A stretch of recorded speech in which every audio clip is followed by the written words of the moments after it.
Dispute ఇది 25/4 ఇది మొన్నటిది పెట్టు 2 అదే సెకండ్ ఇది చూడండి అబ్బా వీళ్ళు 2వ తేదీ ఇది 2 days బ్యాక్ చూడండి అన్న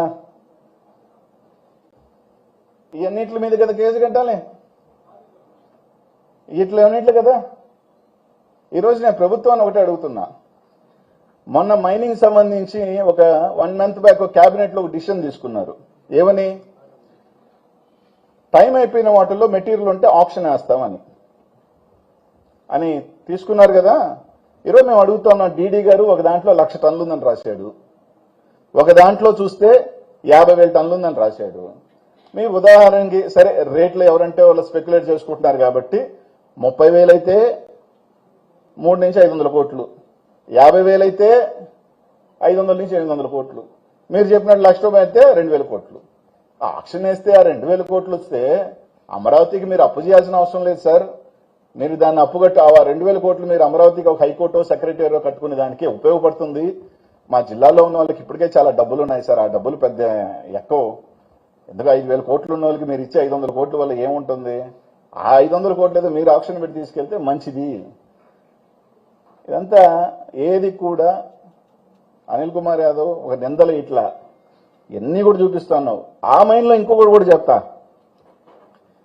ఇదిగో ఎఫ్ఐఆర్ కాపీ ఇల్లీగల్ జరుగుతుందని ఈ ప్రభుత్వం ఒక వ్యక్తి మీద పెట్టింది అమర్నాథ్ రెడ్డి ఆ అమర్నాథ్ రెడ్డి మీద ఫైన్లు ఉన్నాయి ఆ అమర్నాథ్ రెడ్డి మీదే ఈరోజు ఈ ప్రభుత్వం వచ్చింది కేసు కట్టాడు ఇప్పుడు ఆ అమర్నాథ్ రెడ్డి అక్కడ ఉన్నాడు ఉదాహరణకి నేను ఇంకోటి చెప్తా పాపం చాలా మంది ప్రెస్ వాళ్ళు ఆ ప్రాంతానికి వెళ్ళారు వెళితే ఆడొక 20 మంది 30 మంది గంజాయి కొట్టే బ్యాచ్ మందు కొట్టే బ్యాచ్ నెల్లూరులో ఉన్న రిఫ్రాపర్లు అందరూ ఆడు ఉండి మీరు వెళ్ళేదానికి లేదు మీరు లోపలికి వెళ్ళాలంటే అమర్నాథ్ రెడ్డి పర్మిషన్ కావాలి లేకపోతే దారిలాపి ఈ విపిఆర్ మైన్స్ మీరు వెళ్ళేదానికి లేదు అని ఆపుతున్నమాట వాస్తవం కాదా ఇది నేను కాదు చెప్పుకోకూడదు కానీ మా పేపర్ వాళ్ళు పాపం లోపలికి వెళ్ళి తిరుక్కొని పరిగెత్తుకొని వచ్చారంట బండేసుకొని ఎందుకు ఏడకొట్టి చంపేస్తారనని ఆ భయభ్రాంతాలతో ఉన్నారు నేను ఎస్పీ గారిని కూడా అడుగుతా ఉన్నా నెల్లూరులో మర్డర్లు జరుగుతున్నాయి రకరకాలు జరుగుతున్నాయని చెప్తున్నారు సార్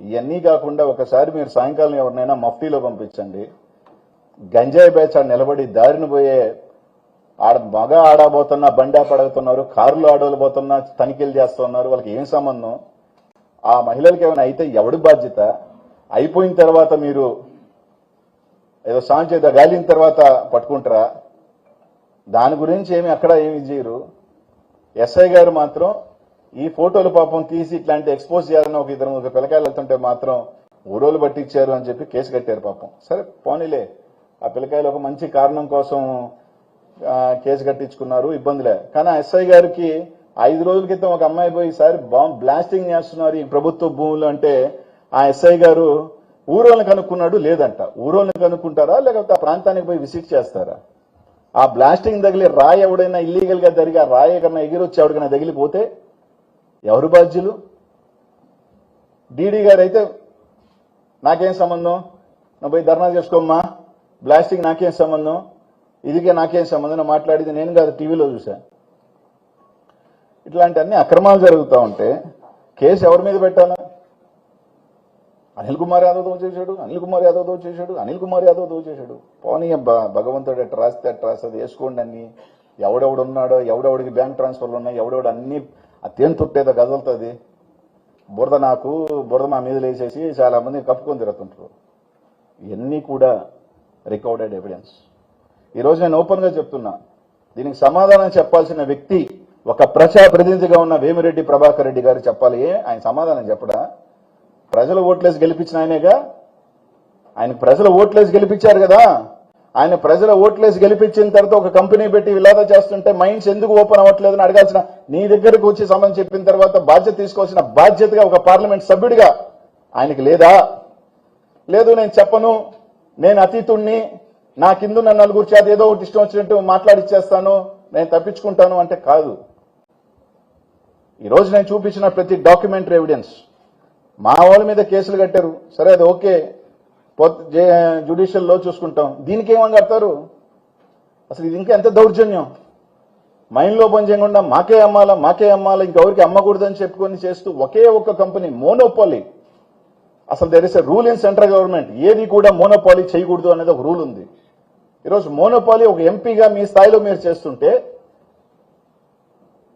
వేలాది మందికి పని ఉపాధి లేకుండా అల్లాడుతుంటే ఇది నేను చెప్పే మాట కాదన్నా. ఇక్కడున్నా మీరు ఎవరైనా అనిల్ ఒక అబద్ధం చెప్తున్నాడని కాదు, మీరే వెళ్ళండి సైదాపురం అన్నా, అప్పుడు మేము బాగున్నామా అన్నారు. ఎస్, 10 మందిలో ఒకరో ఇద్దరు ఉంటారు, కానీ 80% మంది బాగున్నారా, సంతోషంగా ఉన్నారా ప్రాంతంలో? ఇప్పుడు ఎలా ఉన్నారు? పార్టీలకు అతీతంగా అప్పటికి ఇప్పటికి పోయి కనుక్కోండి. మేము అడిగేది ఒకటే, ఆ మైన్లు ఓపెన్ చేయండి, ఆ మైన్లు ఓపెన్ చేయండి. జింపెక్స్ మైన్ 3 రోజుల క్రితం ఓపెన్ చేశారు. 50 సంవత్సరాల చరిత్ర కలిగిన మైనింగ్ కంపెనీ 3 రోజుల క్రితం ఓపెన్ చేశారు. ఎంతో మంది ఇబ్బందులు పడుతున్నారు. చిన్న చిన్న మైనింగ్ వ్యాపారస్తులు ఉన్నారు, నెలకి కూలి డబ్బు వాళ్ళకి జీతాలు ఇచ్చుకోలేక కట్టలేక అల్లాడిపోతున్నారు. దయచేసి నీకు 5,000 కోట్లు ఉంటుందో, 3,000 ఉంటుందో, 10,000 ఉంటుందో, ఈ వచ్చే డబ్బులు అందరు 1,000 కోట్లు 2,000 కోట్లు నాకు తెలిసి అంత కూడా ఉంటుందా లేదా అది పక్కన పెడితే, ఆ ఉసురు వాళ్ళ ఆర్తనాదాలు కరెక్ట్ కాదు. దయచేసి ఆలోచించండి. అలాగే గవర్నమెంట్కి, కలెక్టర్ గారికి కూడా రేపు కలిసి చెప్తాం. 50 years దాటిన మైన్స్ అన్ని కూడా గవర్నమెంట్ హ్యాండ్ ఓవర్ చేసుకొని మీ పరిధిలో తీసుకోవాలని కోరుతున్నాం. 5 రోజుల లోపల ఈ గాని జరగకపోతే ఖచ్చితంగా ఆ ప్రాంతానికి నేనే వెళ్తాను, డైరెక్ట్ గా ఆ మైన్స్ నేనే వెళ్తాను. జరుగుతున్నాయన్నీ ఈ పాటికి బళ్ళన్నీ తీసేసి వెళ్ళిపోయి ఉంటారు అనుకో, కానీ జరిగిన నిశానా అన్నీ ఉంటాయి. కాబట్టి 5 days లోపల ఆ గవర్నమెంట్ ల్యాండ్స్ లో మీరు బోర్డులు పెట్టి మళ్ళీ రెస్టోర్ చేసి మైన్ ఓనర్స్ మైన్స్ ఓపెన్ చేయకపోతే తప్పకుండా వాళ్ళ తరపున ఉద్యమం చేస్తానని చెప్పి మీ అందరికీ కూడా ద్వారా తెలియజేస్తా ఉన్నా. కాన్సిక్వెన్సెస్ ఏదైనా ఎస్, నేను కూడా సిద్ధంగా ఉండాలి, కొన్నిటికి రెడీ. ఎందుకు మళ్ళీ నేను అయ్యే చెప్పాల్సిన అవసరం లేదు. వచ్చాను అంటే నెల్లూరులో చాలా మందికి తెలుసు అన్నిటికీ సిద్ధపడే వస్తానని. కాబట్టి ఒకటే నేను కోరుకునేది, మరోసారి చెప్తా ఉన్నా, మా నాయకుల మీద పేరు పెట్టింది ఎందుకు ఈ నాయకుల మీద కేసు పెట్టకూడదు? ఎందుకు వేమిరెడ్డి ప్రభాకర్ రెడ్డి మీద కేసు కట్టకూడదు అని అడుగుతా ఉన్నా నేను.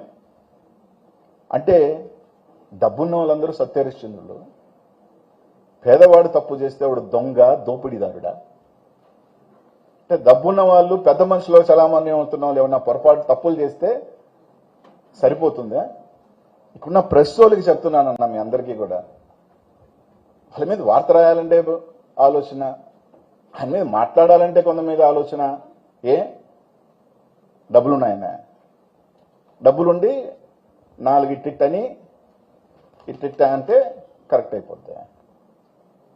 పెట్టుకోండి, నా మీద పెడతారు, ఇంక నుంచి మలుకుంటారు. ఇవన్నీ చాలా చూసి వచ్చినోడిని. కానీ ఒకటే అడుగుతా ఉన్నా, ప్రభాకర్ రెడ్డి మీద ఎందుకు కేసు కట్టకూడదు? ప్రభాకర్ రెడ్డి గారు మోనోపాలీ చేస్తున్న మాట వాస్తవమా? నేను సాక్ష్యాలతో సహా ఇది చూపించి కాదని చెప్పమనండి.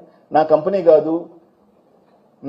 కాదు, మైన్లు ఓపెన్ చేసేసి అందరి చేత ఓపెన్ చేయని చెప్పానండి. ఎంపీగా ఆయన బాధ్యత లేదా? పబ్లిక్ రిప్రజెంటేటివ్గా ఆయనకు బాధ్యత లేదా? ఉదాహరణ మీరే చూడండి, 1,00,000 టన్నులున్నా 1,00,000 టన్నులు ఇంటూ 50,000. నేను చెప్పేది లేదు, మీరు చెప్తున్నదే. 50,000 అంటే ఎంత? 500 కోట్లు ఒక్క దాంట్లో.